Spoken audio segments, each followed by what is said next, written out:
buenas tardes, buenas noches, según el horario en el que estén escuchando este nuevo episodio de Érase una vez en el Sur. Bienvenidos a esta nueva temporada del año 2026. Yo soy Octo Parodi, del otro lado está Marcos Kaplan, mi amigo. Con él hicimos estas nuevas gráficas que ven acá, estos nuevos bordes.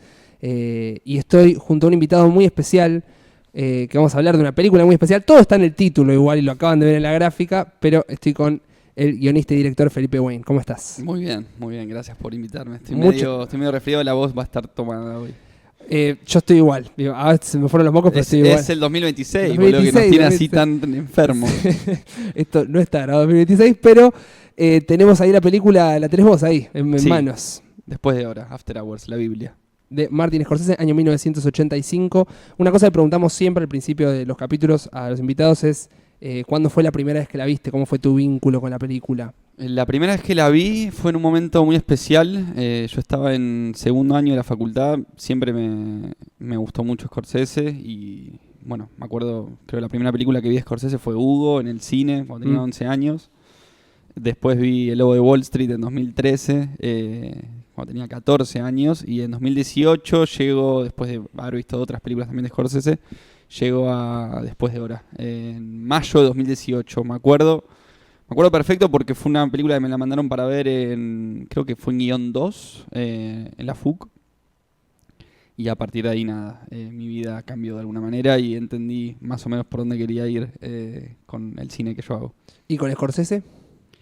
Scorsese... ¿Cómo llegó a tu vida Scorsese? No, llegó porque se estrenó Hugo, La Invención de Hugo Cabret, que es una película para niños del 2010, y me acuerdo que mi papá me dijo, che, vamos a ver la nueva película de Scorsese. Yo no sabía ni quién era Scorsese, pero él me llevó y vimos esa película en el Village Recoleta, que ahora es Cinépolis Recoleta, y me acuerdo, entendí un poco el universo del cine, Méliès, la historia del cine de alguna manera, y fue especial. Es una buena película introductoria para el cine.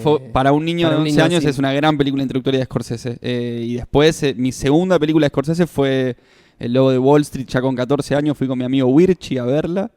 Me acuerdo estaba Pino Solanas en la sala y salimos extasiados, no podíamos más. La vi después cuatro o 5 veces. ¿En el cine? En el cine. Muy bien, muy bueno. Y con mi primo Lázaro también la vi. Muy bien. Pero en su casa, pirata. y sí. Después te iba a preguntar, que lo quería traer. Te he escuchado decir que Scorsese ha sido una influencia tuya con tus películas. Y mismo en tu cortometraje La Noche del Delivery hay algo del póster que es parecido al póster de After Hours. Al póster, el primero, no el que está ahí en la versión de Criterion. ¿De dónde viene esa influencia? ¿O qué es lo que te atrae de After Hours en su manera de narrar? No, principalmente creo que After Hours responde como un modelo de película cerrado, que sucede como en un tiempo muy concreto, porque la película arranca a las 6 de la tarde de un día y termina a las 7, 8 de la mañana al día siguiente. Y eso generalmente a mí me gusta, como universos que suceden en un tiempo condensado y medio como una estructura de bola de nieve en la que el personaje como que va pasando por distintas situaciones, a veces azarosas, a veces más conectadas, pero que está como la idea de un tipo atrapado en un ciclo. Sí. Eso me parece que me es muy interesante. De hecho, bueno, la productora que tenemos con Juan Maussan, que es con quien trabajo siempre, se llama Después de Hora Films, y hace referencia a esta película. Y de alguna manera, bueno, mi primer corto, que es La Noche del Delivery, mi película, que es Tiempo de Pagar, y ahora tengo un corto también que lo voy a estrenar el año que viene, más otras películas que tengo escritas, siempre está la referencia Después de Hora en cuanto a estructura, por lo menos, de que sucedan películas o cortos que suceden en un tiempo concreto, en un tiempo determinado, en un circuito cerrado, con situaciones que se van dando de una manera un tanto azarosas, y con un personaje protagónico que la pasa casi siempre mal, de alguna manera. ¿Te interesa ese manejo del tiempo? Me interesa ese manejo del tiempo, sí. ¿Hay otras películas que te lleven a ese lugar? Y bueno, los hermanos Safdie me parece que supieron replicar muy bien bastante del universo de Scorsese, sobre todo el universo de After Hours. Bueno, Good Time es una clara muestra de eso. De alguna manera, bueno, creo que Good Time también en su póster tiene como una referencia a After Hours. Yo de hecho vi primero Good Time que After Hours. Y vi el póster primero de Good Time que el de After Hours y dije, wow, qué buen póster. Y después una persona me dijo, no, este póster hace referencia a esto. Pero bueno, los hermanos Safdie de alguna manera traen como ese pulso a la actualidad. Y después No, bueno, directores que me gusten hay millones, ¿no? Sí. Pero creo que ellos son como los que más se acercan a este Scorsese, por lo menos. Hay algo que tiene el Scorsese de esta época que justo en esta película es más guerrillero, filma de noche, es más barato que como venía filmando. Sí, Es interesante sí, también sí, como sí. el manejo artesanal que tiene del dispositivo, Sí. habiendo venido de grandes producciones y con la complicación de grabar La Última Tentación de Cristo. Tal cual. Y a mí particularmente me gusta mucho este Scorsese que es más guerrillero y también el que es por encargo, el del color del dinero, después el de Cabo de Miedo, es un Scorsese Muy muy interesante. No, sí. bueno, es que si uno hace una cronología de lo que es Scorsese, él arranca con su primera película, que es como su película más de estudiante, que es esta Who's That Knocking at My Door, que tiene sus puntos flojos y sus puntos altos. Me Así parece es. que como primera película es bastante interesante para analizar la filmografía de él. Después tiene la segunda película que es por encargo, que es Boxcar Berta, que se la encarga Roger Corman, que es una película que no tiene mucho que ver con el universo de él. Y ahí aparece el gran Cassavetes que le dice, escúchame, vos tenés que hacer lo que sabes, hace Calles Salvajes, Mean Streets. Y ahí comienza todo. Ahí comienza todo, Taxi Driver, después el gran boom de su carrera, le dan vía libre para hacer New York, New York, que con el presupuesto que él quería, que no le fue bien. es un fracaso monumental, y aparece la posibilidad de redimirse con Toro Salvaje. Así es. Después El Rey de la Comedia, El ¿no? Rey de la Comedia, que es un fracaso en taquilla. Fracaso del Rey de la Comedia no podemos decir que lo sea, porque No, es no, una no. película increíble. Pero bueno, él, como decís, él quería hacer La Última Tentación de Cristo y la iba a hacer posterior al Rey de la Comedia, no esperaba ese fracaso, entonces para poder hacer La Última Tentación de Cristo hace estas dos películas que Tuvo son que negociar. After Hours y El Color del Dinero, que son dos Para mí son dos grandes. A mí me películas. encanta El Color del Dinero y después también negocia algo con La Última Tentación de Cristo para hacer Cabo de Miedo Exacto. más adelante y también es una película extraordinaria. Cabo de Extraordinaria, Miedo. sí, extraordinaria. Algo que me gusta mucho, comenzando a hablar de la película, es que es un protagonista Griffin Dunn, Paul Sí, Hackett. Paul Ahora, amigo, ¿te lees la sinopsis? Pará, una cosa. La sinopsis es, por si no vieron la película y quieren escuchar este episodio, escuchen la sinopsis, Vamos a van hablar ver la con, película. vamos a hablar con spoilers. Sí, quiero no creer. existen acá los spoilers. Tenemos así que, un pequeño problema. no tenés la sinopsis. No tengo la batería del celular. Yo Se te la cuento la sinopsis. si Contala querés. Ahí vos, está, ahí sí. está, buenísimo. Por favor, inaugurá esto. Buenísimo. No, bueno, la película de Paul Hackett, que es un oficinista, que en realidad es una especie de... Lo que hace es como cargar datos en computadoras de alguna Sí. manera. Un programador de software. Un dice algo programador así. de software, algo así, sí. Como computadoras muy rudimentarias, pues son los 80s. Que vive una noche extraordinaria porque termina su jornada de trabajo a las 6 de la tarde, se va a un bar, un café, un bar-café, una especie de dinner, y ahí está leyendo un libro y lo encara a Rosanna Arquette, creo que la mujer más linda del mundo en ese momento, Sí. seguramente. También está Linda Fiorentino en la película.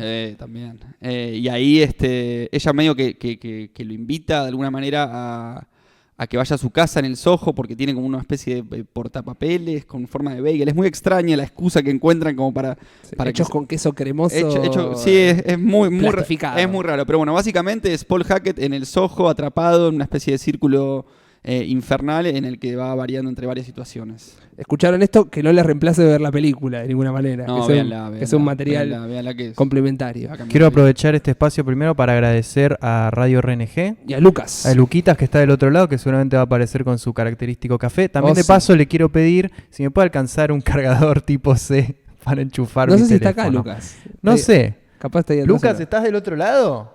Bueno, ya nos enteraremos. Iba a venir con el café. Y después quiero hacerle un zoom a esa Criterion. Ah, dale. Sumé.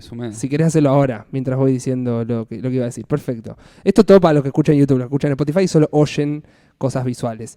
Él decía que el protagonista, Paul Hackett, es un hombre bastante comunardo, comunacho. Es un perdedor de alguna manera. Y lo que me parece que es interesante de la presentación de él es cómo lo vemos al principio que está en una oficina de un modo bastante rutinario y que de repente le empieza a explicar a uno de sus colegas, de sus compañeros de trabajo, cómo cargar una especie de dato, no sé qué. Y el compañero creo que empieza como a contar una anécdota que no me acuerdo bien qué dice, pero como que se le va a la cabeza de alguna manera a Paul Hackett y se pone a ver los alrededores de la los oficina. papeles, unos peluches que están Los puestos papeles, ahí. y vos entendés ahí que el tipo No pertenece ahí. no vivió nunca una aventura de nada. Ujú. Y que de alguna manera esa noche va a ser la noche en la que viva por primera vez, que se lance a la aventura de alguna manera, que Es rompa una- con esa vida de oficinista. Es una muy buena presentación esa porque vemos su punto de vista, que está mirando los papeles, está viendo todo ese mundo homogéneo, rutinario, estandarizado de la oficina, cómo se mueve, esas pocas particularidades que tiene una fotografía de alguien, mientras escucha a un joven que es como si fuera un aprendiz, él le está enseñando. Exactamente. Y le dice, yo no quiero estar acá, es temporal, quiero hacer algo. La idea de hacer algo, que lo que estamos escuchando y lo que él ve, que él no está escuchando el personaje, pero con esa conjunción entre lo que él mira y lo que escuchamos, es la presentación de lo que le está pasando al propio Paul. Tal cual. Que después quiere tener una aventura, quiere escaparse de la rutina. Es muy interesante que no después vemos su casa, que también es una casa muy... Sí, es como una casa bastante desganada. promedio, paredes blancas, creo, sillones blancos, como todo monocromático de alguna manera. Yo no sé si quiere vivir una aventura, básicamente, o sea, lo encara Rosanna Arquette, se lo quiere levantar y medio que Gryffindor se lo quería cualquiera de nosotros, que es aceptarle que no está preparado. Que Rosanna Arquette lo está invitando a su casa, básicamente. Sí, no, me refiero a que él después se va al café a leer, que es cuando se encuentra con Rosanna Arquette. Y él está leyendo Trópico de Cáncer, que también es como leer algo que un mundo muy lejano al suyo. Tal cual. Que es después lo que lo viene a buscar. Tal cual. Y un poco la película ya en ese momento empieza a presagiar algo que él perceptivamente no está listo para vivir. Ajá. Hay muchas lecturas en After Hours con el psicoanálisis, con que es un laberinto, con que es el infierno. Y al mismo tiempo con que hay como un choque cultural que se va a Soho y toda esa zona de Nueva York, en Manhattan, Soho... Que en ese momento el Soho no es lo que era ahora, lo que es ahora, ¿no? El Soho ahora es como el lugar más de moda, más quizá elevado para vivir en la ciudad de Nueva York. En ese momento era como calles más picantes, de alguna manera. Sí, y más los lugares artísticos que aparecen en la película, las cosas que hace Kiki Bridges, pero también la fiesta esa punk, son como subculturas... Son como cosas subterráneas, culturas así artísticas que están escondidas. Y es como si un oficinista que vive en un mundo súper homogéneo se va a un mundo súper heterogéneo, lleno de personas, y se empieza a perder ahí. Tal cual. Bueno, después él va para allá, se va a la casa de Kiki Bridges. Sí, yo quiero hacer una pausa antes, que es el viaje en taxi a lo de Kiki Bridges. El viaje en taxi al Soho. Él arranca, se mete en un taxi, y cuando se mete en el taxi pasa algo genial, que es que Scorsese, obviamente el taxi va como que parece como a 200 kilómetros por hora, pero lo que hace Scorsese en el montaje es acelerar lo que es el plano, entonces causa como un efecto bastante extraño, es como una cosa medio chaplinesca de alguna manera, pero que da una idea como, primero de lo loco que es ese viaje en taxi, y segundo como, yo lo siento como una especie de pasaje hacia un mundo más no digo el infierno, es demasiado profundo decir el infierno. Sí, es como una lectura que hay pero sí, infernal. O sea, es el pasaje a un laberinto, eso seguro, porque es un lugar, o sea, él se va a meter en un espacio cerrado de alguna manera, donde no va a poder tener escapatoria. Y ahí hay algo interesante con respecto al verosímil, porque él podría, una vez que llega al Soho y le pasa todo lo que le sucede, él podría volverse caminando. Y es algo que no hace, porque nosotros compramos que no lo va a hacer. Es verdad, llueve, es verdad, es lejos, pero aún así esa posibilidad está. Pero me parece interesante como poder entrar en ese verosímil y entrar dentro de lo que propone la película. Hay otro momento que para mí también es como un pasaje, que cuando está en lo de Kiki Bridges, que todavía podría ser una cita convencional, cuando se cambia la camisa y se pone la camisa, como yendo a términos de psicoanálisis, el siniestrismo. Ya lo que podría ser una cita o las cosas cotidianas empiezan a tornarse extrañas a lo largo de la película. Ya después todo es un extrañamiento total. Y a partir de que se pone la camisa, ya después le hace masajes, se queda dormida. No, y hay un momento extraordinario, que es que cuando le empieza a contar esta anécdota a Kiki. Bueno, Kiki le pide un masaje porque tiene como... Kiki es una artista bohemia del Soho, que de alguna manera, viene como a responder lo que vos decís, como la antítesis de lo que es el oficinista, es la artista bohemia del Soho, que le pide un masaje porque está dolorida del cuerpo, y ella está haciendo una especie de escultura que vendría a representar más o menos como el grito de Munch, pero también, esto me pasó viéndola ayer, la película, reviéndola de nuevo, para mí, de alguna manera, como que responde a lo que la imagen de él cuando él le pide a Dios, le dice, ¿qué más que querés de mí?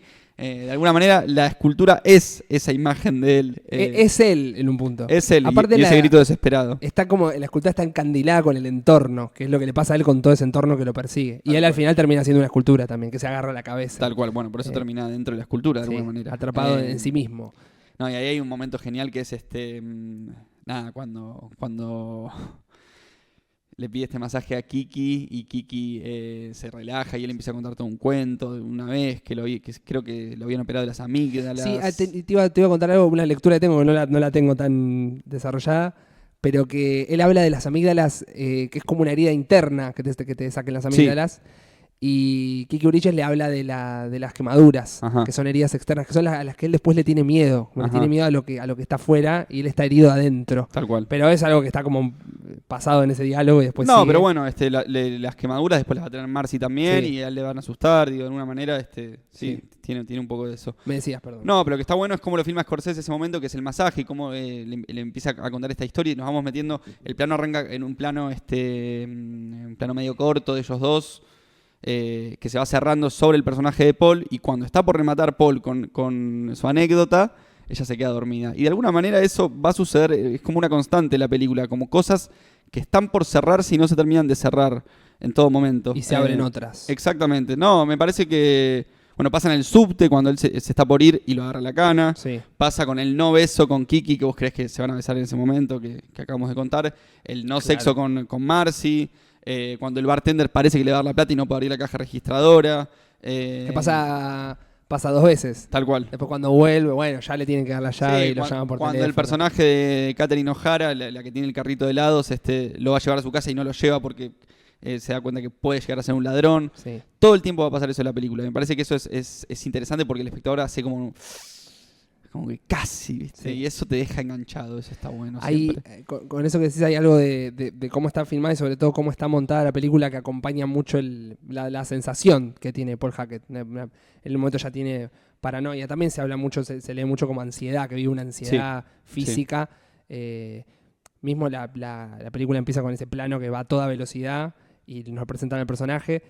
Hay lo del taxi acelerado, hay como una cosa de entre cortes, velocidades y... Sí, yo creo que es un personaje que está... A ver, la película sigue en todas las escenas al protagonista y de alguna manera yo pensaba ayer cómo la película tiene como un personaje en el centro, que es el personaje de Paul, el protagonista, y en paralelo tiene como varias líneas que van como orbitando alrededor de él de alguna manera. Entonces ayer pensaba...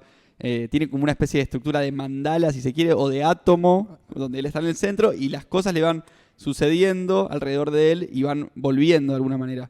Neil y Pepe, Marcy, Kiki, el bartender, la moza, todo está orbitando alrededor de él y va volviendo sobre él de alguna manera. Y eso me parece que como estructura es muy interesante. Como un mapa. Sí. Bueno, mismo volviendo a lo del laberinto, un laberinto también es como los recovecos y las habitaciones que tienen los laberintos. Ajá. Y si Soho es como meterse en un departamento, te metes en un sucucho, te metes en un club nocturno, vas al mismo... y repite los lugares porque en un laberinto, como no sabes cómo volver, vas repitiendo una y otra vez los lugares. Tal cual. Que después en el... Bueno, ¿no? Vamos a ir de atrás y adelante de la película. Vamos por todos lados. Pero al final, el último plano... La película lo suelta de vuelta, así como al principio lo agarra, lo suelta. Este movimiento medio circular, medio laberíntico, no es una cosa circular. En la oficina, agarra... Pero sí que ocurre muchas veces en la película como movimientos semicirculares alrededor de él. Eso yo me llamó bastante la atención cuando la reveía. Es como sobre que su rostro. La película va danzando sobre él de izquierda a derecha, izquierda, por atrás. Es como que está todo el tiempo danzando con él en ese laberinto, la cámara, de alguna manera. Sí, cuando lo van a buscar con el camión de helados, que también se vuelve a encontrar con el tipo, el exnovio de Marcy. También. Ya parece que ya está, se sienta, se va a Marcy y dice, te traigo las llaves, y hace de vuelta un círculo la cámara. Sí, la cámara. Y lo vuelven a buscar. Bellísima como se mueve. Pero eso, me parece que tiene... Mismo cuando está con la camarera del bar y se va al departamento y están las ratas, ese plano de que él se asusta con la rata que le agarra la trampa. Sí, eso es espectacular. La moza tiene una cama donde alrededor de la cama hay varias trampas para ratas. Bueno, básicamente él está entrampado de alguna manera en ese círculo vicioso. Y sabes que hoy yo la vi hoy de vuelta. La tengo súper fresca, pero venía pensando en la temática de la rata, la idea de la rata, que él como una rata en un laberinto, después la desarrolla mucho más en The Departed, Los Infiltrados. Claro. La rata como el infiltrado. Tal cual. Pero como si ese personaje es una rata, después es un tema que vuelve a tocar mucho más en esa película. Sí, así es. Después, ¿dónde nos quedamos? Va lo de Kiki Bridges, llega Rosanna Arquette. Otra cosa que tiene perceptivamente, viste que él ve en la pierna de ella, ve una herida, Sí. pero que después es el tatuaje. Sí. Después no ve ninguna quemadura. Entonces un poco En un momento igual ve la quemadura. en la pierna. Claro, sí. Sí. Cuando vuelven después del bar. Pero después cuando le saca el... No la encuentra. No ve más nada. Sí, es verdad. Es como si la cámara entráramos en esa especie de sensación que tiene él y su percepción está completamente alterada por esa cosa que le pasa de adentro y después nos encontramos con que las cosas no son como parecían. No, eso va a pasar, me parece bastante la película. Y lo que está bueno es que medio que los personajes son como medio conscientes. Tienen unos diálogos muy interesantes. Los personajes son conscientes de alguna manera de este universo un poco extraño y de que esa noche es especial también. Marcy en un momento dice que siento como que esta noche va a ser especial, van a pasar cosas únicas. Y hay un diálogo interesante. Bueno, llega Marcy, después de lo de Kiki, del masaje y demás, llega Marcy al departamento, no sé, no me acuerdo bien por qué, se van a tomar algún café. Sí. Y cuando están tomando algo en un café, el mozo o el encargado de ese restaurante, de ese dinner, dice, están por pedir la cuenta, dice algo así como, no, esto va por la casa. Otras reglas en After Hours. Hay otras reglas después de hora. Sí. The different rules applies in After Hours. Y de alguna manera... Otro mundo. Ese es el verosímil de la película. Sí. Y ahí está bien condensado y está como bastante especificado. Después tiene como unos diálogos delirantes muy increíbles y personajes como sacados son medio caricaturescos porque la comedia pide como cierta cosa... no quiero decir trillada porque no es así, pero sí como colorida de alguna manera. Por ejemplo, con el personaje de Horst, que es la pareja de Kiki, Sí. o con lo que cuenta Marcy, que es Rosanna Arquette, en el café con esto de que tenía un exnovio que era fanático del Mago de Oz. Mago de Oz. También se torna extraño. Sí, el Mago de Oz. y que cada vez que acababa decía algo así como... Surrender Dorothy. Sí, ríndete Dorothy. Sí. Y ese tipo de diálogos, digo, están presentes en toda la Sí. película. A mí ayer me moría de risa. Y aparecen personajes muy absurdos también. El guardia de seguridad del Club Berlín se llama, no me acuerdo. Para mí el Club Berlín, o sea, el tono que tiene ese boliche es súper representativo de la película. Sí. Por las paredes, los personajes que hay ahí adentro, que son como personajes bien ochenteros, con el pelo corto, con mucho cuero. Ahí aparece Scorsese. Ahí aparece Scorsese iluminando, sí. Pero de alguna manera... ese lugar me parece como que ayuda mucho a entender el tono de la película. Sí. Ese tono lúdico, juguetón que tiene de comedia negra que la hace tan única. Y esos personajes que aparecen son más bidimensionales, no son... si eres un personaje más típico oficinista, No, sí, tal cual. burgués, tridimensional, tiene contradicciones, se va encontrando con algunos que sí, pero otros que son Es que caricaturas, es como una Taxista. Es una película de trama, me parece. Es una Sí. película de lo que va ocurriendo alrededor de Paul Hackett. No tanto de un estado interno de personaje y un arco de transformación. Digo, Paul no es que aprende algo a lo largo de la película. Él las cosas lo atraviesan, me parece. Y eso es lo que a mí me divierte tanto de la película. ¿Y qué iba a decir? Iba a decir algo. Él medio aparece, volverá. Medio que él se encuentra con un mundo, ese choque, ese mundo bohemio, que no puede sobrevivir, no lo puede resistir. Uh-huh. A mí me parece interesante al final cuando vuelve, después de que cae la escultura y vuelve todo lleno de yeso, Sí. que está todo manchado, más allá Sí. que el verosímil de la película construyó que estos personajes coexistan entre sí y que pasen estas cosas disparatadas. El único lugar en el que él puede estar en su soledad y sobrevivir es tipo volver a la oficina, donde nadie termina de... No, es que él va a volver a tener otro día de oficina Sí. parecido al que tuvo el día anterior. No digo que va a tener esa aventura extraordinaria, pero sí que la aventura ya la vivió y que de alguna manera la cámara, no digo que se mueve igual, pero se mueve parecido en el primer plano y en Sí. el último plano. Y el hecho de cerrar la película en la oficina, que es el mismo lugar donde arranca, me parece que es toda una indicación de este círculo, de Sí. alguna manera, que maneja la peli. Sí, y hay algo de que alrededor no hay ninguna especie de idea de, che, está lleno de yeso, como simplemente él llega, pero se sienta. porque ya está, Porque ya ya está. lo aceptás. Hay un momento, él Sí. está metido adentro de una escultura, así al final de la película. Entonces, No, y una idea como de la oficina. La oficina es un espacio en donde puedes ir con... Están todos mirando, no sé, pasándose papeles, moviéndose. Sí. Medio que en ese plano, ese último plano, que hay gente moviéndose maletines y distintas cosas. Ajá. En ese movimiento que tiene la oficina, desapareces. Y en ese otro mundo en el que él estuvo en las calles, no desaparece. Está siendo visto todo el tiempo. Tal Con cual. que es ladrón, con que lo persiguen, con que va a la casa de alguien, con que le quieren rapar el pelo. Son todas como particularidades, va a un mundo muy particular. Ajá, exactamente, sí. Bueno, ¿me ibas a decir algo más? No, bueno, no, destacar obviamente a Griffin Dunne, como Paul Hackett, que hace unas cosas geniales, digo, él maneja su cuerpo de una manera increíble, con una torpeza muy, muy trabajada, porque él es como una especie de gomazo entre Gil y como paquete de alguna manera. Destacar también bueno, el momento que él se fue un faso con Marcy, con Rosanna Arquette, después de volver que le dice que es del bar. mentira. Bueno, pero ahí pasa algo similar digo, a esta idea de las cosas que parece que se van a concretar y no se concretan. Ellos vuelven del bar, se besan, ella se pone a llorar, creo que él se va a la habitación de ella va a buscar algo hacia un lugar, él creo que ve como este libro de quemaduras, y cuando ella vuelve con una vela, vuelve como en modo, bueno, vamos a coger esta noche, Sí. se besan. Y él lo corta. Y él lo corta, le pide fumar un faso. Y ese faso que se fuman le pega muy, muy, muy, muy mal. Y de alguna manera, nada, ahí me parece una escena increíble con él como diciendo, no, esto no es faso. ¿Qué es? Y ella dice, no, sí es faso colombiano. Y dice, no es faso, esto definitivamente no es faso, no sé qué. Se empieza a alterar demasiado y ahí creo que se cierra como el primer bloque de la película, como si fuese como el primer acto de la película, Sí.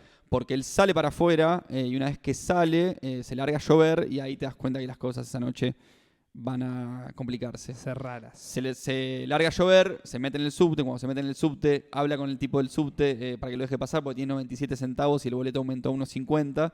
Y el boletero del subte le dice no, que no lo puede dejar pasar bajo ningún punto de vista porque no tiene la cantidad de plata adecuada.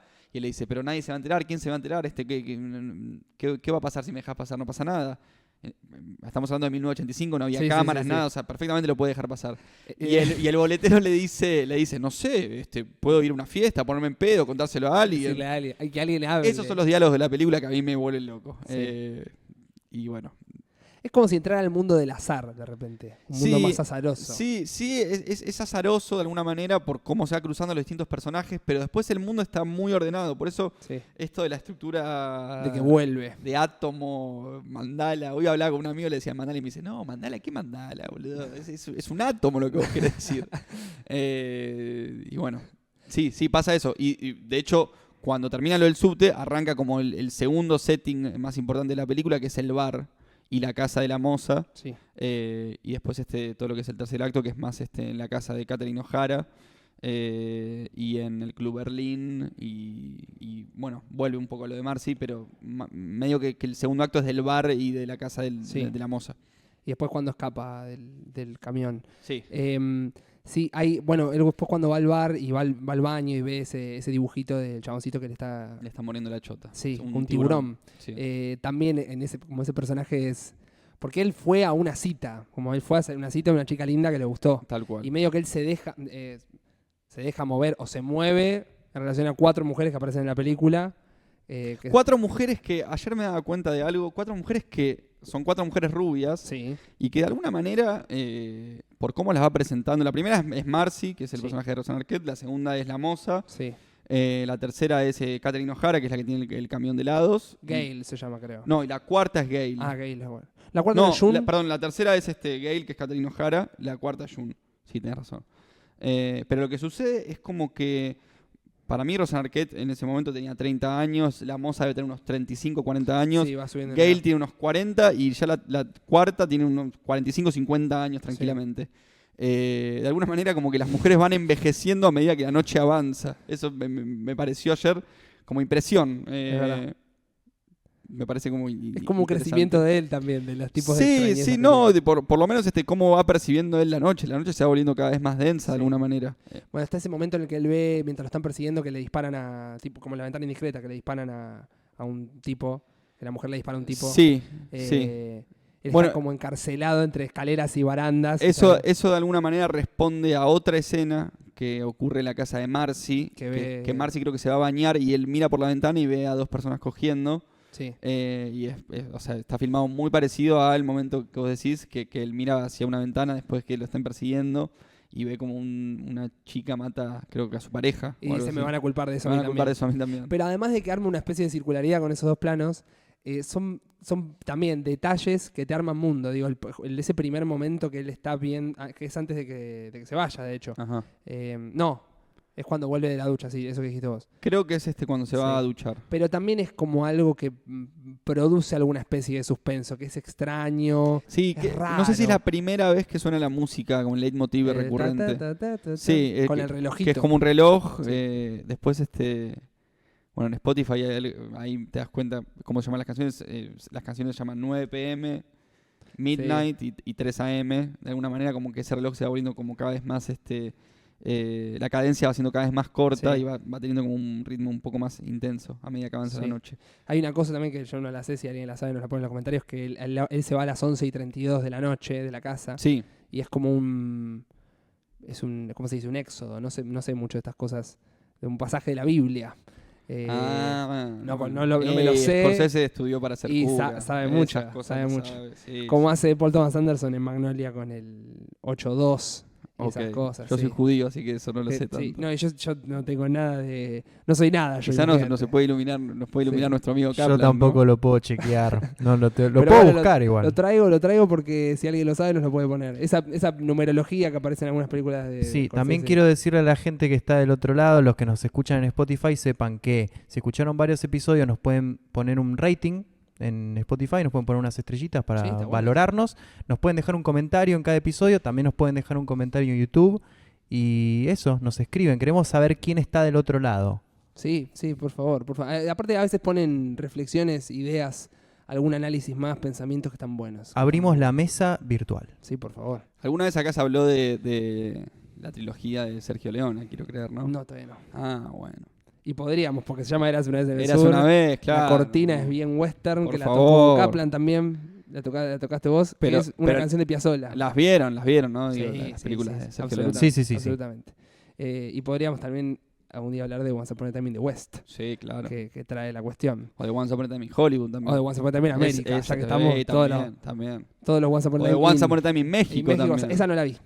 No de Robert Rodríguez. No está buena esa. ¿No está buena? No. Miren es el quién mariachi vino. Desperado y... El mariachi es obra maestra. Desperado está bien y ya la tercera no. Llegó Lucas con los cafés. Se interrumpe el capítulo porque llegan unos cafés puros. Son puros, ¿no? Como siempre. Gracias, amigo. Gracias, Lucas. Yo soy... No, café solo. Bien, muy bien, muy bien. Sin azúcar, no. Sin azúcar. Nada. Gracias, Lucas. ¿Apareciste en plano? Quiero aparezcas en plano. Gracias, Lucas. Él es el más grande. Gracias, Lucas. Gracias. Te dejamos un lindo regalito ahí del otro lado. Sí. Nos vemos. Otra cosa que te iba a decir que creo que te escuché decir algo parecido con Tiempo de Pagar, es que hay una en esa escena que están Rosanna Arquette y Griffin Dunn sentados en la cama hablando. Sí. Hay unos planos contra planos. Hay un par de errores, digámosle, ¿no? Pero como de continuidad. Pero la película está acompañada de otras cosas que hacen que funcione y que no estemos como... Ya estar mirando eso sería como... Yo con la continuidad soy muy...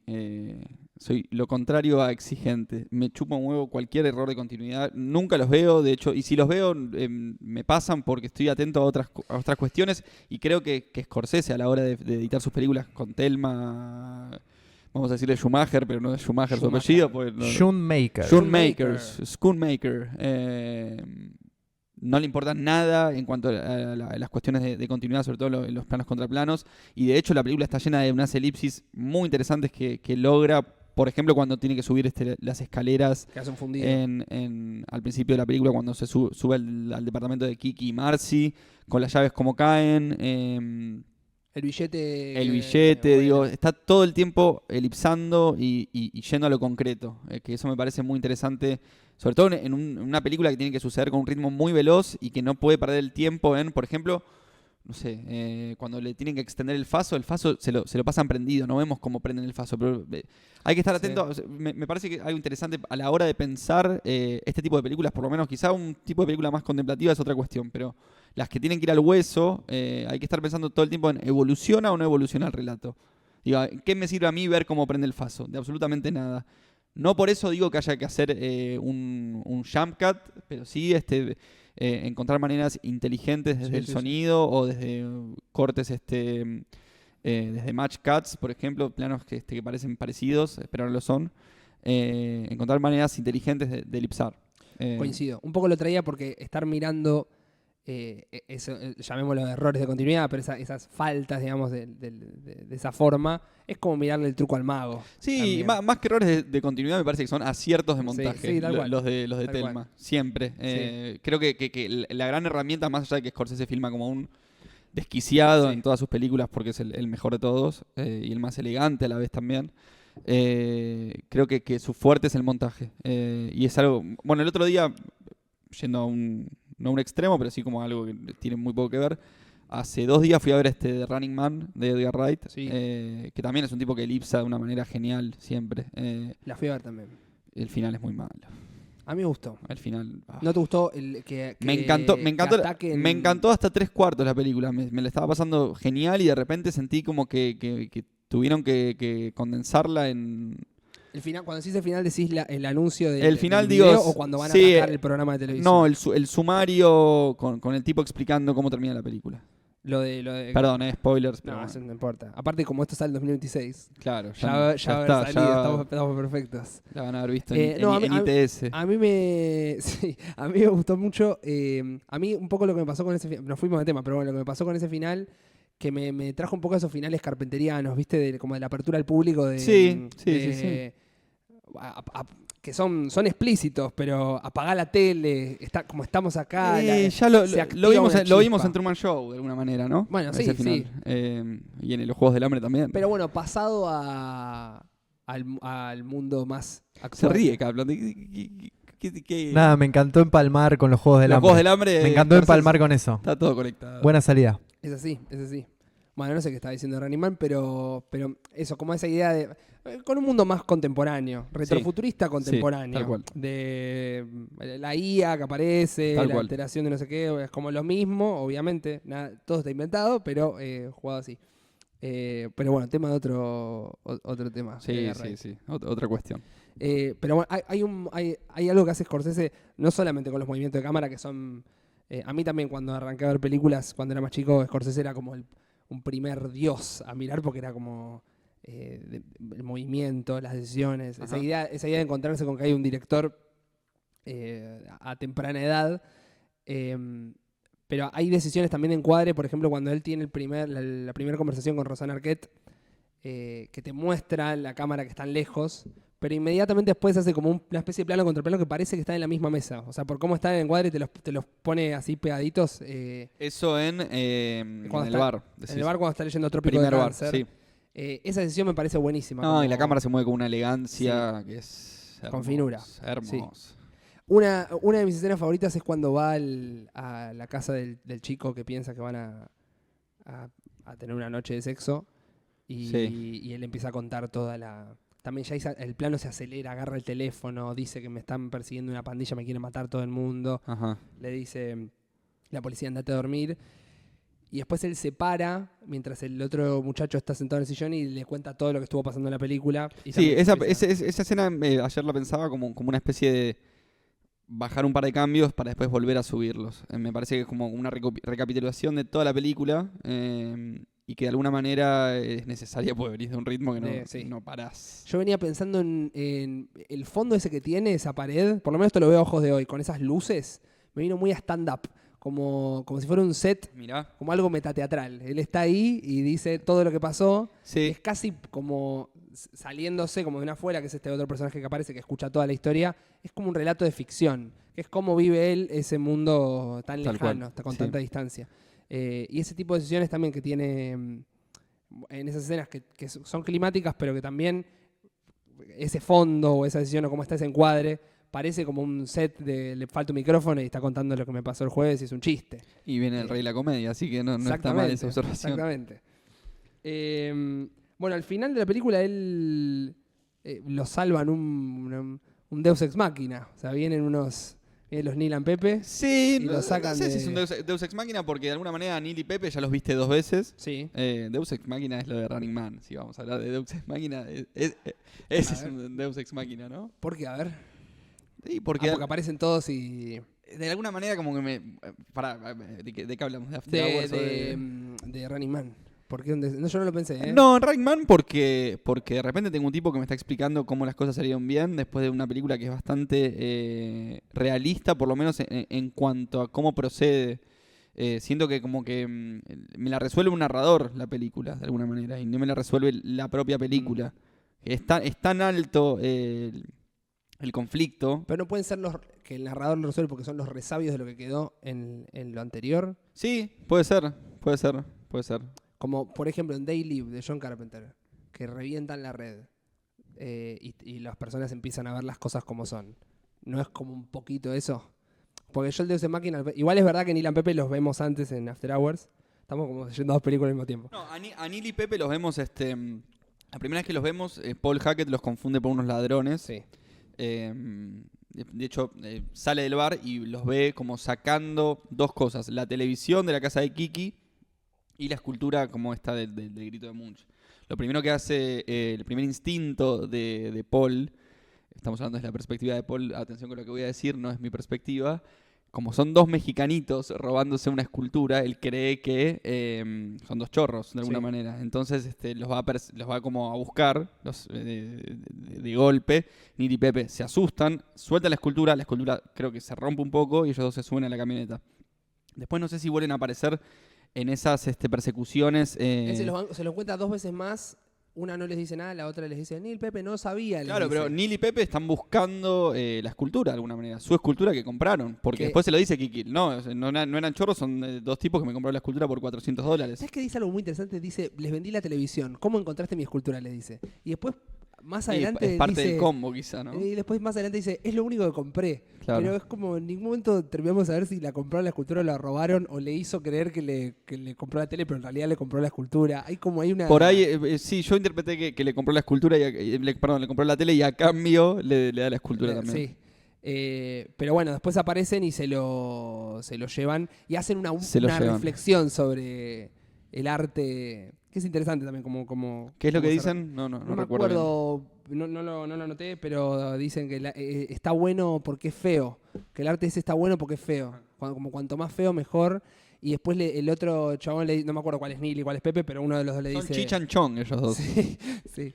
Son Chichichón. El otro le dice, prefiero un tocadiscos, le dice. Sí. Y el otro le dice, pero el arte es eterno. Y se suben a la cangú y se van. Claro, sí, el arte es eterno. El arte es eterno. Y tal cual. Y él está ahí adentro. Tal cual.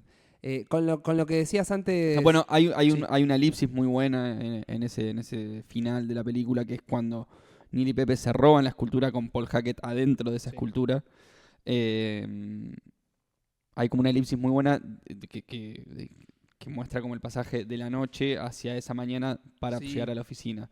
Van pasando por varias calles de Nueva York, como subiendo, porque el Soho es abajo, es downtown, y él tiene que subir para las oficinas.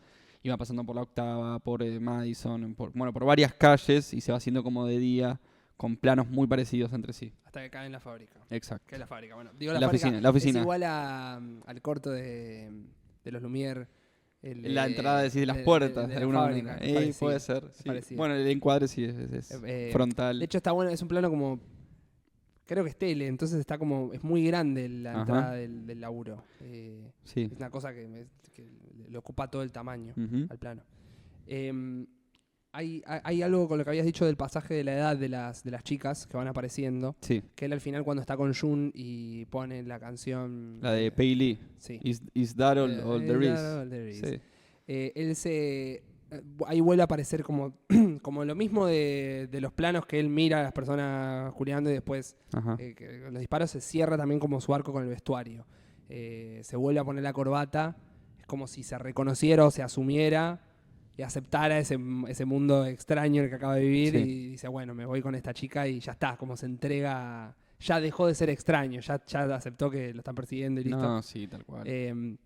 Pero está como hay decisiones de puesta en escena, hay decisiones sonoras, y hay decisiones en planos obviamente, pero desde el arte, de todas las cosas que están, que van como cerrando, lo que decías vos, así como aparecen arquitos de habitaciones del laberinto. Es que la película sucede en un par de cuadras únicamente. Sí. La película como que vos la diagramás y sucede en el radio de 2-3 cuadras, no mucho más.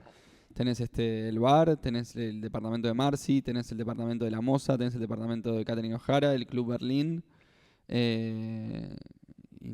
el departamento del bartender. Después no tenés otros lugares donde sucede la película. Arma mucho con... ahí vuelvo a lo del cine guerrillero. Si lo pensamos en términos de producción, no son tantas locaciones las que están filmadas. Son... Pero no es que... No, bueno, obviamente, guerrillero para los estándares de Scorsese, obviamente. Sí, Yo sí. ayer revisaba un poco unos comentarios de Scorsese sobre la película y él decía que la filmó en pocos días, que fueron 90 días. Obviamente en Argentina hacer una película en 90 días es un lujo absoluto, pero que de alguna manera, para los estándares de Scorsese, que venía a ser El Rey de la Comedia, El Toro Salvaje, Taxi Driver... era una película chica y que la filmaron de un modo bastante guerrillero, si se quiere, porque en el Soho, por ejemplo, no tenían como tanto permiso para cortar tantas calles, sino que en el Soho en ese momento, como era un lugar más deshabitado, podían filmar más libremente lo que es las calles de noche. Son las calles de noche de madrugada, todo filmado de madrugada. Sí, es un modelo de producción más pequeño y me parece que Scorsese vuelve producto de su fracaso, entre mil comillas, pero fracaso en lo concreto en taquilla, vuelve como a los orígenes de Mean Streets, de también filmar en un par de cuadras, de filmar de un modo más íntimo con los personajes, que algo más grandilocuente, de puesta, de estudio, como New York, New York. New York tiene más platós encima. New York está lleno, es todo set, me parece. Hasta los exteriores son set. Y es una película carísima, un fracaso monumental en cuanto a dinero. A mí las de Scorsese me gustan, salvo excepciones, me gustan todas. ¿Cuáles no? ¿Cuáles no? Sí. Y la edad de la inocencia me embola un poquito. ¿No te gusta la edad de la inocencia? No, inocencia? me embola un poco. O sea, es linda, pero me embola bastante, no la volvería a ver. Yo la vi una vez igual. Kundun, la del Dalai Lama. No vi Kundun. No, es un moplo. Bueno, Boxcar Berta no es mala, pero no la revería. Hablemos de las que sí revería, que son todo el resto. Todas las demás. No, y la otra que no me gusta mucho, que la entiendo y entiendo la obsesión de Scorsese por contarle y demás, que es como de sus películas más grandes, es Gangs of New York. New York. No me mata. Pero es un gusto personal. Es un gusto personal. Me parece una muy buena película, pero no te la elijo para rever por ahora. Mañana me pasa otra cosa. No, bajo ningún punto de vista. Pero sí. ¿Te resulta esta forma de After Hours? Bueno, lo veníamos hablando un poco, pero la forma o la producción, ¿te resulta inspiradora en ese sentido, como de filmar tan bien con poco en esos parámetros? Obviamente filmar acá 90 días es un montón, pero... Para mí técnicamente la película es impecable. Y esto que te digo, la cámara como que baila alrededor de él y se mueve como una prolijidad técnica, sea con steady, con lentes largos, con travelings muy prolijos, que creo que es una película cara para los parámetros argentinos, obviamente. Pero sí me resulta inspiradora en cuanto a estructura de la película. Eso es, sin duda. Para mí hay como una lección que no me acuerdo qué cineasta la dijo, no es mía la frase, no me la puedo explicar, pero es algo así como: cuanto peor la pasa el protagonista, mejor la pasa el espectador. Y eso es algo que le sucede a Paul Hackett. Paul Hackett pasa una noche de mierda para que el espectador la pase muy bien, de alguna manera. Sí. Pero de mierda de una manera lúdica, ¿viste? Tampoco la cosa gratuita de mostrar, como en Gaspar Noé, las violaciones en tiempo real. Esas cosas no me gustan para nada, me parecen que son feas, de alguna manera, que es mucho más interesante mostrar una elipsis, contar con una elipsis y las consecuencias de eso. De hecho, en Irreversible, bueno, entro en Gaspar Noé, ¿no? Pero en Irreversible es mucho más interesante la estructura a la inversa que el episodio de la violación en sí. La violación no es no es agradable de ver para el espectador. Y un poco es el chiste, ¿no? De mostrar una violación en tiempo real, pero me parece como demasiado pornográfico, si se quiere de alguna manera. Pornográfico no en el sentido más excitante de la pornografía, sino más bien en te muestro esto crudo. Y sufrí. Y sufrí, no, a mí no me gusta sufrir. Una provocación por la provocación. La misma, provocación también. por la provocación, sí, de alguna manera. Sí. Que no necesariamente lo tiene cine de terror encima, porque el terror No, no tiene para nada, no. El cine de capitalizar una terror película. lo bancamos mucho. Absolutamente buena remera, de hecho. Sí, muchas gracias. Sí. El cine de terror, bien hecho, ¿no? Obviamente. No el cine de terror porque también de repente...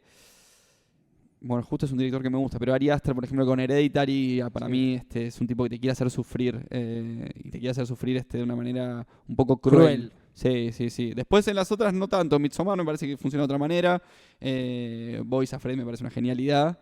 Y la última no está buena, ¿no? Eddington. Pero no es de terror. No vi Eddington. Sí. Es más aspirable con esto de las producciones argentinas un After Hours que un Goodfellas de repente. Sí, bueno, en algún momento hay que hacerle ese igual, ¿no? Estaría bueno, sí. Bueno, pero Toro Salvaje se hizo de alguna manera, que es Gatica el mono, Gatica, ¿no? sí. El mono Gatica. Sí, pero otra época también. Otra época, sí, es maravillosa Gatica. Sí, es más, sería más fácil de hacer este After Hours que en cuanto a modelo de producción, ¿no? Lo digo porque con esto de la pasás bien porque el personaje la pasa mal. Ajá. Tanta construcción física, como de cosas físicas que le pasan al personaje, todo acompañado de ritmo de montaje, de movimientos de cámara, de destrezas que si uno lo pensara en producción es dinero, todo eso es dinero. Pero es un ingenio de lenguaje que de repente eso, con 5 locaciones, filmando de noche, todo se puede llegar a conseguir. Y que si querés ser un Goodfellas, bueno, tenés que tener 25.000 personajes más. Películas argentinas que intentaron replicar un poco el modelo de After Hours, creo que hay varias, como que suceden en tiempo real y que narran toda una noche, hay muchísimas, con otro ritmo, con otro color de los personajes. Para mí el fuerte primero está en los personajes y en los diálogos que tiene la película. Eso me parece que es muy, muy interesante y muy, muy complejo a la vez, más allá de... Porque muchos reducen la comedia a algo burdo, si se quiere, y eso es una pelotudez atómica. También con el terror pasa eso. Sí, pero bueno, casualmente la comedia y el terror son los únicos dos géneros que creo que demandan como una reacción física del espectador, sea la risa o el susto. Sí. Y creo que por eso la menosprecian, porque son los dos géneros más populares del cine. Y en ese sentido me parecen los más difíciles. Son los más difíciles de filmar. Sí, y claro, la acción también, me parece. También es muy compleja, pero digo, tanto la comedia como el terror requieren de un timing muy preciso, porque un segundo más, un segundo menos te arruina o te potencia un chiste. Sí. Lo mismo el susto. O un susto.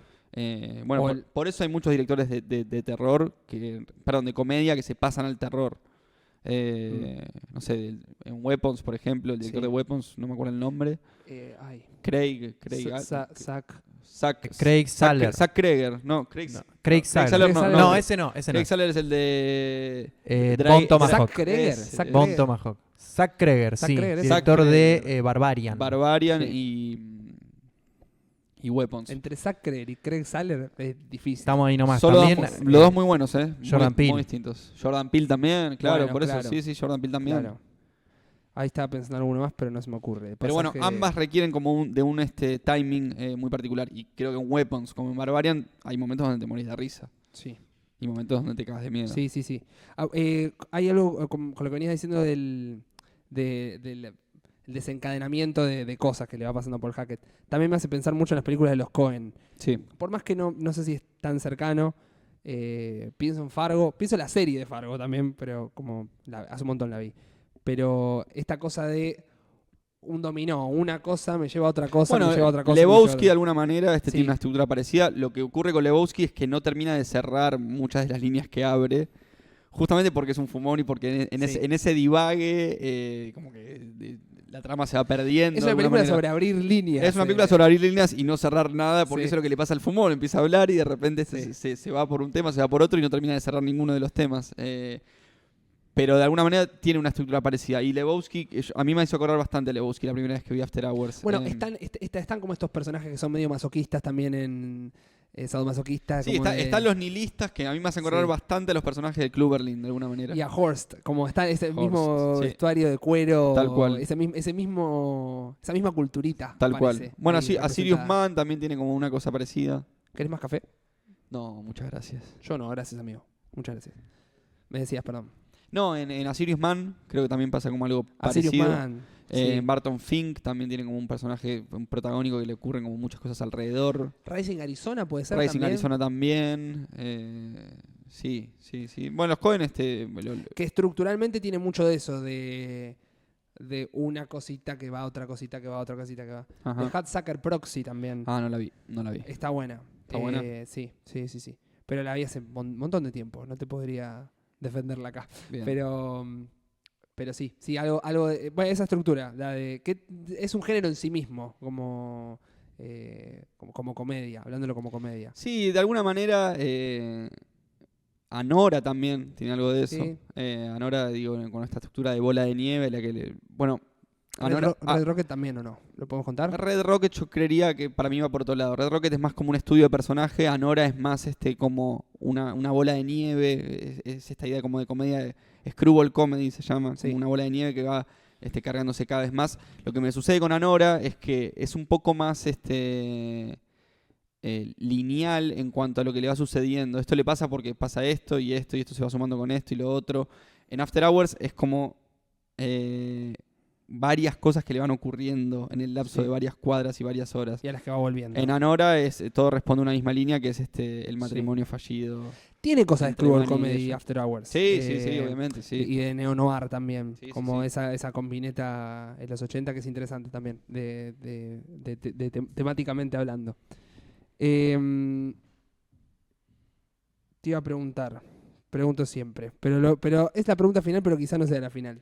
Si venimos mencionando un poco películas, si After Hours la vas a ver y tiene un continuado, o hacer una doble tanda, una double feature, te viene en el Blu-ray, comida guarnición, ¿con qué película te gustaría acompañar After Hours?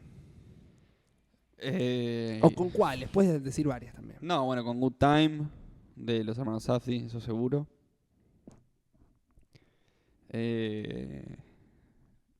No, sí, con Good Time. ¿Solo Good Time? Se ríe, Kaplan. ¿De qué se ríe, Kaplan? ¿Qué pasó, Kaplan? No, sí, estoy muy de acuerdo con vos lo que sabías dice. lo que iba a decir, ¿no? Yo sabía lo que ibas a decir. ¿Qué iba a decir? No lo voy a decir. Bueno, lo tenés que decir vos. No lo voy a decir. Si lo digo yo, quedo mal. No lo voy a decir. ¿Qué cosa? No, nada. Cosas que charlamos con Kaplan. Está muy bien. Es muy loco porque, bueno, yo estoy escribiendo una película. Lo voy a contar. Estoy escribiendo una película que el personaje protagónico se llama Kaplan. Entonces llegué y lo vi a Kaplan ahí sentado. Es una señal. Es una señal.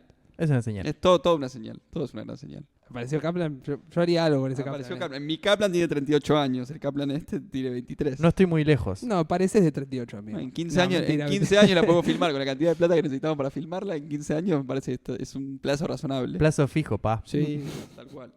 ¿Alguna más? Además de Good Time. No, Good Time. Solo Good Time. Good Time y a ver, déjame pensar. Tendría que abrir mi Letterboxd para pensar. No, mentira. A ver. Porque a veces, a mí en general... Sí. Hay una serie de películas que yo vi mucho para Tiempo Par, que me inspiré bastante. After Hours, obviamente es como la referencia principal de mi película, pero hay varias pelis. Una es Sweet Smell of Success. Sí. Otra es Night and the City. Y la otra es The Small World of Sammy Lee. Las tres películas son películas previas a After Hours, más o menos de los 60, 65 para abajo, que también muestran como un personaje atrapado en un micromundo. Night and the City es un promotor de boxeo que también se mete como en varios quilombos en un par de cuadras. Small World of Sammy Lee también es un tipo que está como metido en un barrio medio turbio y hay una mujer medio una femme fatal que lo va llevando para distintos lugares. Y Sweet Smell of Success también es como todo en el mundo creo que desde el periodismo, y también ocurre como en el lapso de varias cuadras que de alguna manera me llevan al personaje de Paul Hackett atrapado en un círculo vicioso. Podríamos también decir Tiempo de Pagar, en ese sentido. Podríamos decir Tiempo de Pagar. Quizá no la menciones porque es tuya, pero... Pero de día. de día, Sería de día. Y que reaparece en las cuadras. Sí, podría ser. Con un Paul Hackett no tan... Es más vivo, Richard. Claro. Sí. Más como el de Red Rocket, un poco más. Sí, está bastante más inspirado en el de Red Rocket, sí. Yo no incluyo Red Rocket porque para mí Red Rocket es una película que ocurre en un par de días, que intenta como estudiar más al personaje de alguna manera, y no tanto a la trama. Es un ejercicio interesante porque ese tipo de personajes nosotros los acompañamos hasta el final en las cosas más crueles, como hay un momento que esa pregunta sobre la moral que termina haciendo esas películas de, che, se está metiendo en el barro fuerte, pero vos ya estás en el barco. Es que a nosotros nos gusta verlos meterse en el barro. Hay una buena contradicción, unas buenas contradicciones. El cine está para la contradicción. Absolutamente. Digo, si nosotros ponemos personajes protagónicos que son buenos tipos y que tienen como una vida lineal y que cumplen con la moral correcta y que no tienen contradicciones y demás, nos morimos de embole viendo ese tipo de películas. Sí. Y eso se está perdiendo un poco con la corrección política y demás. Ahora está aflojando un poco, me parece. Bueno, Uncut Gems la meto también como para ver con After Hours. Pero me parece que sí, el cine está para las contradicciones y para disfrutar esas contradicciones. Y si es un personaje que es un chanta, un seductor o todo lo que quieras y de repente lo querés igual porque tiene el carisma, como por ejemplo en Red Rocket, bienvenido sea. Con eso que decís, también como espectador también me parece interesante traerlo de aprender a mirar sin buscar la coincidencia ideológica con lo que estoy mirando. No, es que... Porque hay algo también que pasa cuando pasa el tiempo y cuando se pierde la costumbre o el cine deja de estar en boca del mundo todo el tiempo, que es como mirar una película y en su lectura arrastrar... pasó mucho con una batalla tras otra. No tenés que estar de acuerdo con la ideología de los personajes, eso o del director siquiera. Craig Saller, por ejemplo, es un director hiper de derecha, que el tipo hace unas películas increíbles y no por eso tenés que estar de acuerdo con él, sino simplemente, como diría Cacho Castaña, relajarte y gozar. No queda mucho más que eso. Perdón, pero tenía que decir. Está bien. Me leíste la mente. Hay algo... El problema no es la ideología, sino el contenido de la película. Digo, últimamente también en Omar Hendum le estuvieron golpeando. No voy a defender a Omar Hendum, paso a aclarar. Pero la estuvieron golpeando mucho por su ideología de derecha. El problema no es la ideología de derecha que tiene la película. El problema es que la película es una cagada. O sea, si es una película de derecha y la película funciona, y bueno, es lo que es. El problema es que la película es mala. La película no responde a formas cinematográficas. Es como estar haciendo zapping de poner a Francella. Claro. A mí me parecen buenos directores o directores interesantes aquellos que también te producen o que no tienen todas las respuestas dadas, que te producen contradicciones, ambigüedades, preguntas. Es que si no se vuelve una... Hitchcock, que es muy como a veces una tercera posición, acá lo hablamos en algunos capítulos, vos ves Psicosis y el problema del costado de la ruta en el progreso moderno de la ciudad y que es como el motel que quedó ahí. Ajá. No termina de decirte ni en contra del progreso ni en contra de otra cosa. Es como abre una pregunta. Es que no está para eso. El director no está para despejarte las dudas sobre el mundo. El director está para darte una visión y es como pasa con cualquier obra artística, porque al fin y al cabo las películas son obras artísticas. No están para darte respuestas, están para abrirte más preguntas y están para que el espectador pueda tener una interpretación sobre eso. No hay una única verdad sobre las obras. Sí, así es. Hay algo que no dije que lo quería decir de After Hours, que se le dice como estas películas de pesadilla yuppie, que él es como un yuppie, este concepto de... ¿Cómo es eso, yuppie? Yo lo he investigado, no lo conocía, pero el yuppie es como el... Si quieres buscarlo, Kaplan, que... Un yuppie, ¿viste? ¿Cap le decís? Kaplan. Sí. Tengo muchos apodos. No lo puedo creer. Carmos le decimos también. No lo puedo creer. Está en tu guión. Que le dicen Cap todo el tiempo. Me vuelvo loco, bueno. No, un yapi es como sería Christian Bale en American Psycho. Así un aspiracional, absoluto. Un clase mediero aspiracional. Bueno, Paul Hackett. Paul Hackett, sí. Porque en ningún momento te dicen... Yo no lo veo a Paul Hackett como con ánimos de crecer en cuanto a su economía y de tener. Pero lo vemos como alguien que puede vivir bien, tipo. Sí, parece. Lo vemos como viviendo una vida rutinaria, una vida sin emoción, que de repente se abre a la aventura. Pero creo que el personaje de Christian Bale en American Psycho es como mucho más materialista y como preocupado por esas cuestiones. Claro, yo lo que no sé si es que pertenece como como a un sector de la sociedad o que es un personaje que anhela ese crecer en el poder del trabajo. Eso es lo que no sé. Bueno, justamente el yapi es un estereotipo que surge en los 80 también. Ok.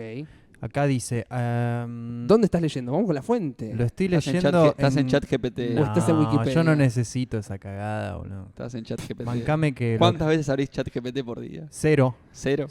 ¿De verdad? Todo Cero. lo sabes tú. ¿Nada de inteligencia artificial? No. Nada de... No, cero. Anti. No hace falta. Mirá qué bien. No hace falta. ¿Para qué? Si el mundo está hecho para los humanos.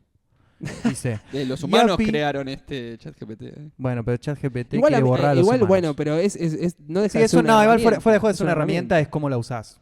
Más Sí, que la sí, herramienta sí, en sí. absolutamente. No es un problema. Igual un par de veces lo usé, obvio. Y sí. Sobre todo yo que estudio ingeniería. Pero bueno, el yapi es un término que designa a una persona joven con estudios universitarios que vive en una ciudad grande y tiene un trabajo de alto nivel perteneciente a la clase alta o media alta. Se empezó a utilizar al principio de los años 80 y entró en desuso en gran parte de la cultura popular estadounidense a finales de esa misma década. Bueno, no sabría decirte si es de clase media alta. No, clase media. Sí, es clase media. Pero tiene un total. trabajo que para la época Parece un es buen bastante. trabajo. Pero es un oficinista. al fin Es y al un cabo. oficinista informático. Pero no está en un puesto alto. Era un puesto promedio. Parece un estándar. trabajo vinculado a los servicios. También. Programador de algo de software, dice. Sí.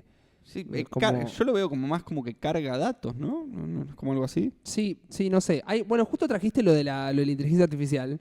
Y él cuando vuelve al trabajo al final dice, como la computadora le dice buenos días Paul, le dice. Sí. Como algo de que, como lo te decía al principio, ese mundo homogéneo, como lo abraza la máquina al final. Ajá. Hay que también, bueno, volviendo a las preguntas, hay como una pregunta ahí con el uso de la computadora que aparece al final, que son las primeras computadoras encima, no son las Claro. las que conocemos ahora, pero hay como una relación entre...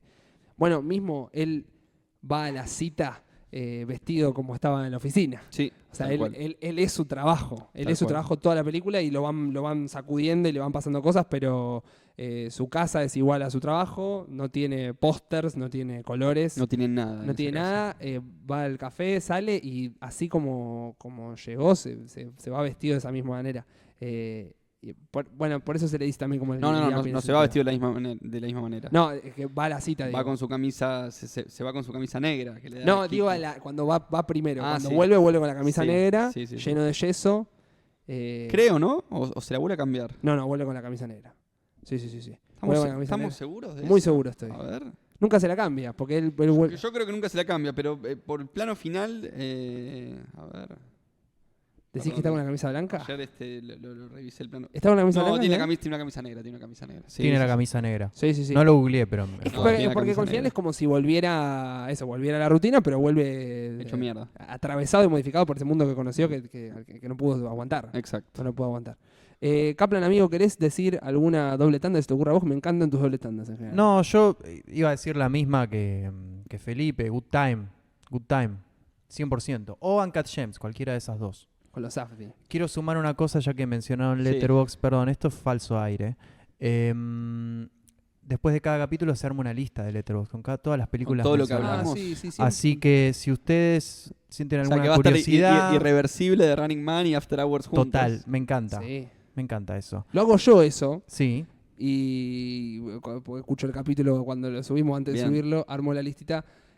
Mírenla si quieren. la mira.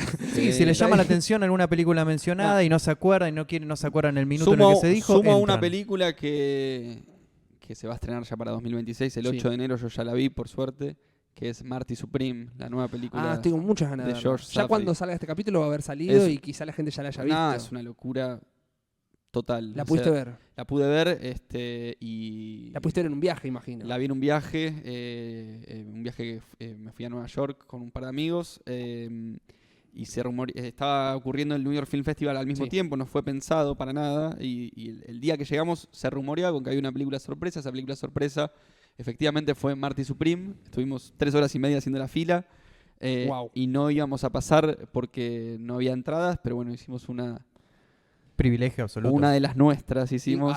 Contame ya esta anécdota. No, bueno, ¿Qué había... es una de las nuestras? Y había 3 entradas, éramos 5 y bueno. Una de Paul Hackett y hiciste. hicimos un truquito ahí. Una de Richard hicimos, más que una de Paul Hackett. Ok. Y pudimos pasar a verla y fue alucinante. Para mí es una película que le habla a la generación nuestra, entre los 20 y 30 años. Es una película muchísimo más optimista que Uncut Gems, de alguna manera, y eso me parece que Tengo es... mucha ganas de verla cuando salga. No, es la película de la década, Es la película de muy la fuerte década. lo que estás diciendo. Realmente es una película que va a romper y todo. Y te voy a decir algo meramente físico. Me vuelve loco una película con ping pong. Loco me vuelve. El loco. ping pong es un deporte. Así como me vuelve loco el color de dinero increíble. porque no puedo creer cómo está filmado el pool. El pool como es- solamente vamos solo a lo físico del deporte del que está filmado. Cómo está filmado el pool en color de dinero. Es algo que nunca vi en mi vida. Me llama mucho la atención cómo filmar el ping pong. El ping pong es maravilloso y quien me ha cerrado la boca es el señor Timothée Chalamet. Porque Timothée Chalamet. siempre lo anduve bardeando. Yo soy detractor absoluto de las películas Yo de soy Duna. muy pro Timothée Chalamet. Timothée Chalamet, Bob Dylan, Timothée Chalamet. No vi Bob Dylan, no vi la de Bob Dylan. Extraordinario. Debería verla, puede La vi ser. 5 veces. Me embola un poco Dylan, me parece un personaje como que no merece una película. Te voy a- Mirá, Más pará, allá que su te música cuento es- mi arco. Vos sos muy parecido a Dylan, ¿eh? Sí, es muy parecido. Soy parecido a todos al final. Sí, Sí. un poco sí, Kaplan. un poco A mí sí. me pasó lo mismo con la peli de Bob Dylan. Yo he escuchado Bob Dylan, pero muy por arriba, y entré a la peli. La fui a ver porque es de Mangold. Sí. Mírala. Voy Porque a- un poco Lo de lo que bancamos estamos a Mangold. hablando tiene que ver con... ¿Puedo contar mi anécdota también? Por supuesto, Porque por supuesto. Nunca la conté. Pero yo la fui a ver. Me gustó mucho la película. La fui a ver por Mangold también. No tenía Canta nada de- él, ¿no? Sí, cantan todos los actores. No tenía nada de vínculo con Bob Dylan. Me gustó mucho la película y me trajo Bob Dylan. Entonces empecé a escuchar Bob Dylan a lo loco Mirá este vos. año. Me empezó a encantar Bob Mirá Dylan. vos. La fui a ver 5 veces la película. Guau. Sí. Como a estudiarla, me encantó. Claro. Y yo también viajé y fui a ver a Bob Dylan. Guau. Porque también me quedo con las fechas. No, Dylan artista me encanta su música. No sé si me encanta, me gusta algunos temas. Me gusta mucho la película de Scorsese sobre Dylan, que es como un falso documental. ¿Cuál de las dos? Rolling Thunder Review. Pues también está No Direction Home. No, esa no. Rolling Thunder Review es espectacular. Sí, muy es buena. como el F de falso de Scorsese. Con las máscaras y eso. Sí, no, y lo que ocurre, no sé, no me acuerdo ni qué estaba contando. No. De Bob Dylan, que te gustaba Bob Dylan, pero que... No, que me resulta como un personaje que no se droga, no tuvo como problemas con nadie, no le pasa como nada interesante. No digo que las películas de gente que se droga vale la pena nada más. Pero está buena por eso, Pero la cantidad de biopics que hemos visto, digo, bueno, nada, la tengo que ver, no puedo hablar de una película. Acá que hemos no vi. hablado de Un Completo Desconocido en otros capítulos de... Tengo- Pues una película sobre tengo un que verla. artista que le Tengo que piden verla. cosas y que el público no sé qué. Es de esas películas que ya lo hemos mencionado en algunos episodios, donde en el protagonista se imprime el director. Sí. Claro. Mangold se imprime sobre Dylan. Está hablando sobre Mangold, no tanto sobre Dylan. Sí toca cuestiones de época, O ponele, porque no- Dylan es un catalizador de una época también. Qué profundo. No, Kaplan. no Mangold como yo, sino también como se traspola la idea de un artista que... ¿Qué pasó, amigo? Se cayó todo. Igual eso no lo escuché. Se nadie. emocionó. Sí, como con Bob Dylan. Un Mangold que... No a Mangold en sí mismo, sino un artista que tiene que lidiar con lo que pide una producción y lo que pide un Claro, público. Como claro. el relato, el discurso que se arma sobre lo que yo escribo. Está y lo que reflexionando yo hago. sobre el mundo del cine. Entonces, Exactamente. de alguna Exactamente. Y ese... Bueno, las películas te dan... similar a The Running Man también. Sí. Similar Sí. a The Running Man. Se podría Sí, decir. Es verdad. No, a mí me gustó mucho. Y me dio mucho Bob Dylan que no tenía. Esta remera me la regalaron cuando fui a ver a Bob Dylan. Mirá eso qué te iba bien. a decir. Sí. No, y tengo entendido Bien, bien. que la actuación del pibe es muy buena, de Timothy en esa No, película. está muy bien. Ahí yo dije, va por un buen camino este hombre. Yo lo conocí a Timothy en Interestelar, lo conocí digo, en la pantalla, ¿no? Obviamente. En Interestelar, y después Call Me By Your Name, no la vi, pero bueno, las de Duna son muy malas, son muy solemnes. ¿Sabes que no las vi? El pibe no tiene una expresión en la película, es como que está duro. Le hace falta un masaje en esas películas. No vi ninguna de las dos. Pero en esta, en Marty Supreme, es maravilloso su trabajo, maravilloso. Y es una película muy inspiradora para verla. La veré, igual ya cuando salga este capítulo va a haber salido y, capaz la ve todo el mundo. Una película grande que sucede en todo el mundo, en varios países. Me gusta. Lo que pasa con Gwyneth Paltrow, no, es una cosa de locos. La iremos a ver. Musicalmente. O bueno, la estarán viendo ahora. Bueno, gracias Felipe por alguna cosa más de After Hours que te haya quedado en el tintero que quieras decir, que te interese. ¿Qué más? que- No mucho más. Ya estamos. Estamos. Gracias por venir. No, un placer. Siempre es un placer para nosotros pensar o intercambiar alguna que otra idea de películas que nos gustan y que no quede solamente en la experiencia de la trama, que no es poco, pero encontrarse con un montón de cosas más que están trabajadas y pensadas ahí. Gracias Kaplan, como siempre. Gracias, por estar Kaplan. ahí. Gracias Lucas, están escuchando La Cortina. Gracias, que que compuso él. Y nos vemos en el próximo episodio, no sé de qué y no sé con quién, de Érase una vez en el sur. Muchas gracias, nos vemos.